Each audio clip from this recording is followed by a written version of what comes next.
Maraming impormasyon at ideya ang lumulutang sa mundo ng sales training ngayon, lalo na pagdating sa mga basics. At sa palagay ko, may iba't ibang antas ng basic. Tama? Mayroong mga tunay na basic tulad ng paano tumingin sa mata ng isang tao at magkamay. Hindi yun ang tinutukoy ko. Ang pinag-uusapan ko ay ang mga tunay na hardcore sales training basics. Ipagpapalagay nating alam mo na kung paano gumawa ng eye contact, magngiti, at iba pa. Ang tinutukoy ko ay paano ka makakapasok sa harap ng iyong ideal prospects at paano mo mapapalaki ang pagkakataon na makakabenta ka kapag nandyan ka na. Napakahalaga ng mga maliliit na detalye na ito, kaya't sa video na ito, ipapakita ko ang 11 sales training basics na kailangan mong matutunan bilang baguhan. Ika-isa ang mga itinuro sa iyo noon. Kung anuman ang itinuro sa iyo noon tungkol sa sales, malamang ay mali. Maliban na lang kung ang taong iyon ay isang magaling na sales manager o salesperson. Kung ang basehan mo ay kung ano ang iniisip ng karamihan ng mga salesperson, managers o CEOs tungkol sa sales, malamang ay mali iyon. Maraming luma at maling pananaw, kaya kung susundin mo ang kabaligtaran ng mga ito, tiyak ay mas magiging maganda ang iyong resulta. Ikadalawa, maging kabaligtaran ng inaasahan mong salesperson ka. Ang ideya na ang isang salesperson ay laging madaldal at palabiro ay mali. Ang isang mahusay na salesperson ay may kakayahang magbasa ng tao, sundin ang proseso, at makipag-usap sa isang sistematikong paraan. Mahalaga na hindi ka magmukhang karaniwang salesperson dahil ang mga ganitong tao ay kadalasang nakakasama sa kanilang mga benta. Tatlo, ang usapan ay mura. Maraming salesperson ang iniisip na ang pagkakaroon ng gift of gab ay pinakamahalaga, ngunit ang totoo, ayaw ng prospects mong makinig ng matagal na pagsasalita. Hindi nila iniisip ang tungkol sa iyo, sa produkto mo, o sa kumpanya mo.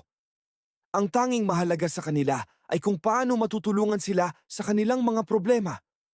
Ang kailangan natin ay magbigay ng halaga at hikayatin silang magsalita tungkol sa kanilang mga pangangailangan. Ikaapat na magkaroon ng sistema. Bilang isang baguhang salesperson, isa sa pinakamahusay na hakbang ay sundan ng isang sistema sa pagbebenta. Kung ikaw ay nag-i-improvise, mahihirapan ka. Kailangan mong magkaroon ng sistematikong approach sa pagbebenta kahit na ang pamamaraan ko o iba pang sistema. Ikalima, gumawa ng homework. Ipakita sa iyong prospects na nauunawaan mo sila at gumawa ka ng research tungkol sa kanilang kumpanya at background. Hindi kailangan gumugol ng 25 minuto para magsaliksik, ngunit mahalaga ang kaalaman tungkol sa kanila gamit ang mga tools tulad ng LinkedIn. Ika-6 na magtanong. Hindi lahat ng tanong ay pare-pareho. Kailangan mong magtanong ng makatarungang tanong na makakatulong sa iyo na malaman kung may pagkakatugma sa iyong prospect. 7. Huwag matakot mawalan ng benta. Maraming salesperson ang natatakot mawalan ng benta, ngunit normal ito. Hindi ito katapusan ng mundo. Ang takot sa pagkawala ng benta ay magpapahina sa iyong relasyon sa prospect. Kung hindi ka natatakot mawalan ng benta, madarama ito ng prospect at magiging mas tiwala sila sa iyo. 8.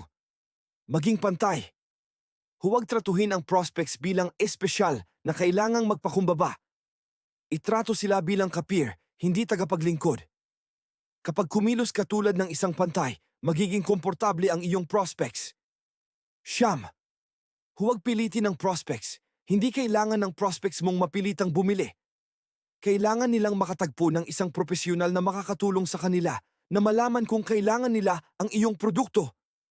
Gamitin ang mga insightful na tanong upang gawing natural ang proseso ng pagbebenta.